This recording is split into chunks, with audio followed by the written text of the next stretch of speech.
How to Succeed, or Stepping Stones to Fame and Fortune, by Orison Swett Marden.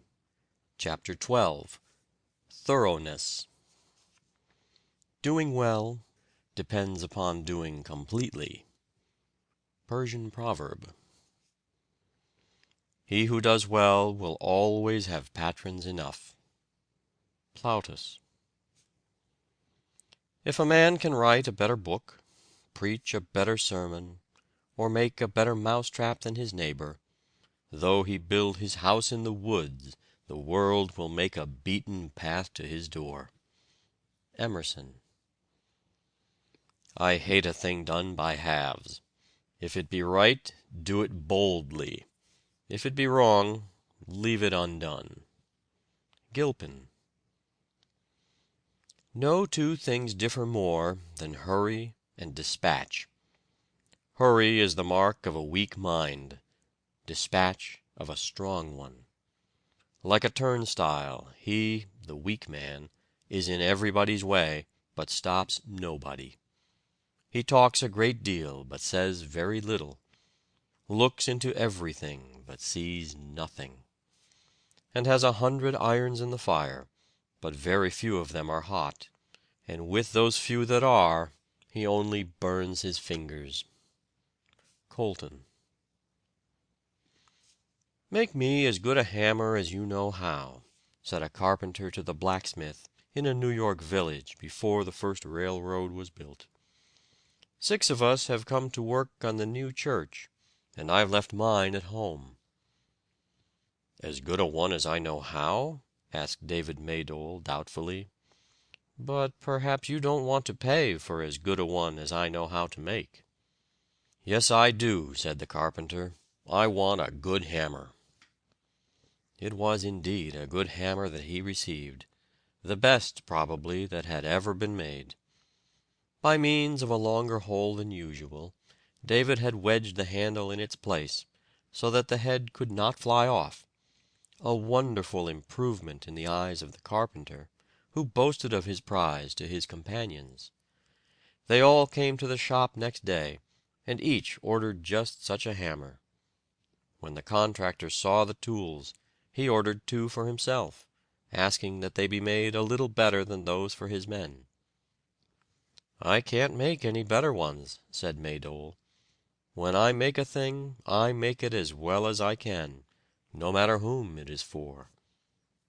The storekeeper soon ordered 2 dozen, a supply unheard of in his previous business career.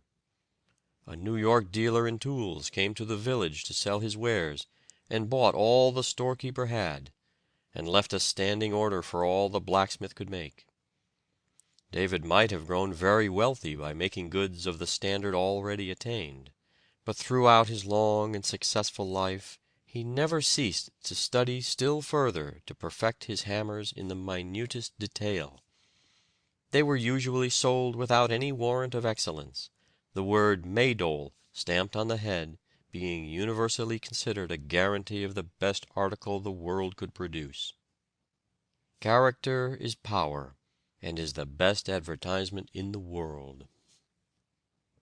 "Yes," said he one day to the late James Parton, who told this story, "I have made hammers in this little village for 28 years." "Well," replied the great historian, "by this time you ought to make a pretty good hammer." "No, I can't," was the reply. "I can't make a pretty good hammer. I make the best hammer that's made. My only care is to make a perfect hammer. If folks don't want to pay me what they're worth, they're welcome to buy cheaper ones somewhere else. My wants are few, and I'm ready any time to go back to my blacksmith's shop, where I worked 40 years ago, before I thought of making hammers. Then I had a boy to blow my bellows. Now I have 115 men. Do you see them over there watching the heads cook over the charcoal furnace, as your cook, if she knows what she is about, watches the chops broiling? Each of them is hammered out of a piece of iron, and is tempered under the inspection of an experienced man. Every handle is seasoned 3 years, or until there is no shrink left in it. Once I thought I could use machinery in manufacturing them. Now I know that a perfect tool can't be made by machinery, and every bit of the work is done by hand." "In telling this little story," said Parton, "I have told thousands of stories. Take the word hammer out of it, and put glue in its place, and you have the history of Peter Cooper. By putting in other words, you can make the true history of every great business in the world which has lasted 30 years. "We have no secret," said manager Daniel J. Morrill of the Cambria Iron Works, employing 7,000 men at Johnstown, Pennsylvania. "We always try to beat our last batch of rails. That is all the secret we've got, and we don't care who knows it. I don't try to see how cheap a machine I can produce, but how good a machine," said the late John C. Whiten, of Northbridge, Massachusetts, to a customer who complained of the high price of some cotton machinery. Business men soon learned what this meant, and when there was occasion to advertise any machinery for sale, New England cotton manufacturers were accustomed to state the number of years it had been in use, and add, as an all-sufficient guarantee of Northbridge products, "Whiten make." Put thoroughness into your work. It pays. "The accurate boy is always the favored one," said President Tuttle.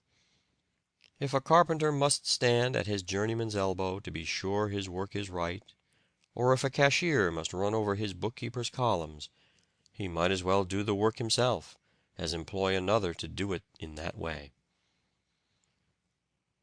"Mr. Girard, can you not assist me by giving me a little work?" asked one John Smith, who had formerly worked for the great banker and attracted attention by his activity. "Assistance? Work? Ah, you want work." "Yes, sir. It's been a long time since I've had anything to do." "Very well, I shall give you some. You see them stone yonder?" "Yes, sir."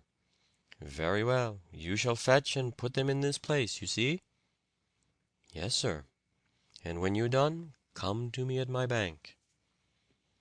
Smith finished his task, reported to Mr. Girard, and asked for more work. "Ah, oui, you want more work? Very well. You shall go place dem stone where you got him. Understand, eh? You take him back." "Yes, sir." Again Smith performed the work, and waited on Mr. Girard for payment. "Ah, you all finish?" "Yes, sir." "Very well. How much money shall I give you?" $1, sir." "That is honest. You take no advantage. There is your dollar." "Can I do anything else for you?" "Oui. Come here when you get up tomorrow. You shall have more work." Smith was punctual, but for the third time, and yet again for the fourth, he was ordered to "take dem stone back again." When he called for his pay, in the evening, Stephen Girard spoke very cordially. "Ah, Monsieur Smith, you shall be my man. You mind your business and do it. Ask no questions. You do not interfere. You got one wife?" "Yes, sir." "Ah, that is bad. One wife is bad. Any little chicks?" "Yes, sir, 5 living." "5, that is good. I like 5. I like you, Monsieur Smith. You like to work. You mind your business. Now I do something for your 5 little chicks. There. Take these 5 pieces of paper for your 5 little chicks. You shall work for them. You shall mind your own business, and your little chicks shall never want 5 more." In a few years Mr. Smith became one of the wealthiest and most respected merchants of Philadelphia. It is difficult to estimate the great influence upon a life of the early formed habit of doing everything to a finish, not leaving it half done, or pretty nearly done, but completely done. Nature finishes every little leaf, even to every little rib, its edges and stem, as exactly and perfectly as though it were the only leaf to be made that year. Even the flower that blooms in the mountain dell, where no human eye will ever behold it, is finished with the same perfection and exactness of form and outline, with the same delicate shade of color, with the same completeness of beauty, as though it was made for royalty in the Queen's garden. Perfection to the finish is a motto which every youth should adopt. "How did you attain such excellence in your profession?" was asked of Sir Joshua Reynolds. "By observing one simple rule, namely to make each picture the best," he replied. The discipline of being exact is uplifting. Progress is never more rapid than it is when we are studying to be accurate. The effort educates all the powers. Arthur Helps says, "I do not know that there is anything, except it be humility, which is so valuable as an incident of education as accuracy, and accuracy can be taught. Direct lies told to the world are as dust in the balance when weighed against the falsehoods of inaccuracy." Too many youths enter upon their business in a languid, half-hearted way, and do their work in a slipshod manner. The consequence is that they inspire neither admiration nor confidence on the part of their superiors, and cut off almost every chance of success. There is a loose, perfunctory method of doing one's work that never merits advance, and very rarely wins it. Instead of buckling to their task with all the force they possess, they merely touch it with the tips of their fingers, their rule apparently being the maximum of ease with the minimum of work. The principle of Strafford, the great minister of Charles I, is indicated by his motto, the one word thorough. It was said of King Hezekiah, "In every work that he began, he did it with all his heart, and prospered." The stonecutter goes to work on a stone, and most patiently shapes it.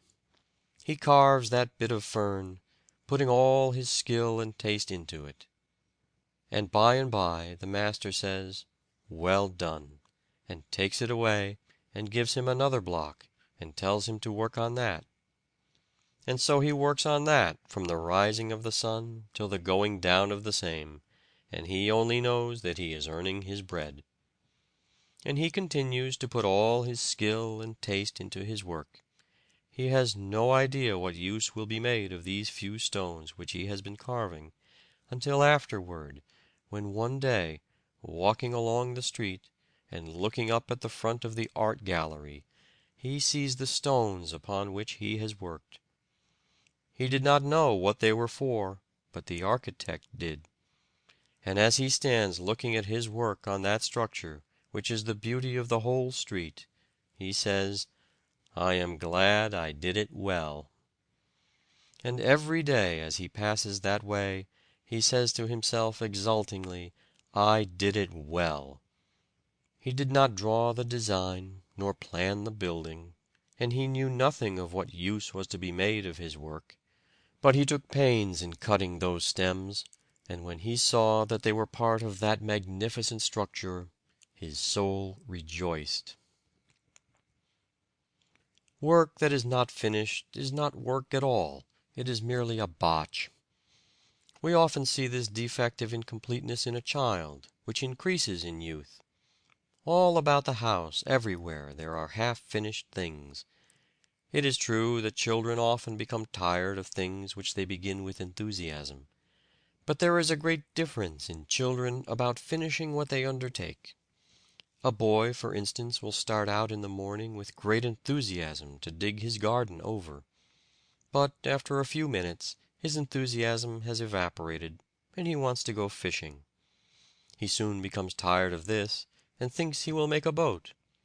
No sooner does he get a saw and knife and a few pieces of board about him than he makes up his mind that really what he wanted to do after all was to play ball, and this, in turn, must give way to something else.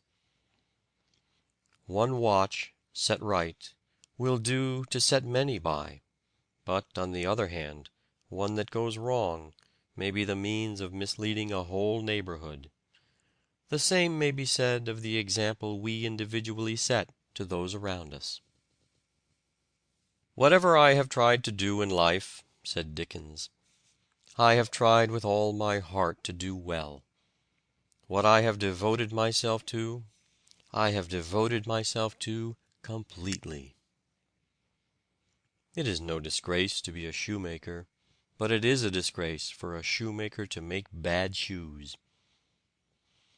A traveler, recently returned from Jerusalem, found, in conversation with Humboldt, that the latter was as conversant with the streets and houses of Jerusalem as he was himself. On being asked how long it was since he had visited it, the aged philosopher replied, "I have never been there, but I expected to go 60 years since, and I prepared myself."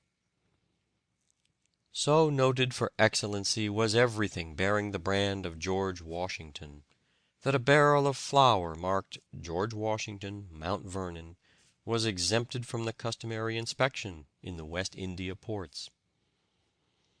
Pascal, the most wonderful mathematical genius of his time, whose work on conic sections, at 16, Descartes refused to believe could be produced at that age, is considered to have fixed the French language, as Luther did the German, by his writings. None of his provincial letters, with the exception of the last 3, was more than 8 quarto pages in length.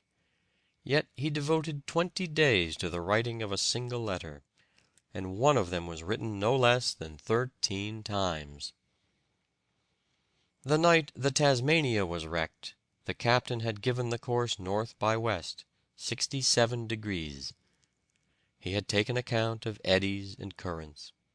The second officer, overlooking these, had ordered the helmsman to make it north by west, 57 degrees, but to bring the ship around so gently that the captain wouldn't know it. Hence her destruction. Reverend Mr. Mailey, of the Ohio Conference of the Methodist Church, had the habit of greatly exaggerating anything he talked about. His brethren at conference told him that this habit was growing on him, and rendering him unpopular in the ministry. Mr. Mailey heard them patiently, and then said, "Brethren, I am aware of the truth of all you have said, and have shed barrels of tears over it." There is a great difference between going just right and a little wrong. End of chapter 12. Recording by David Martin.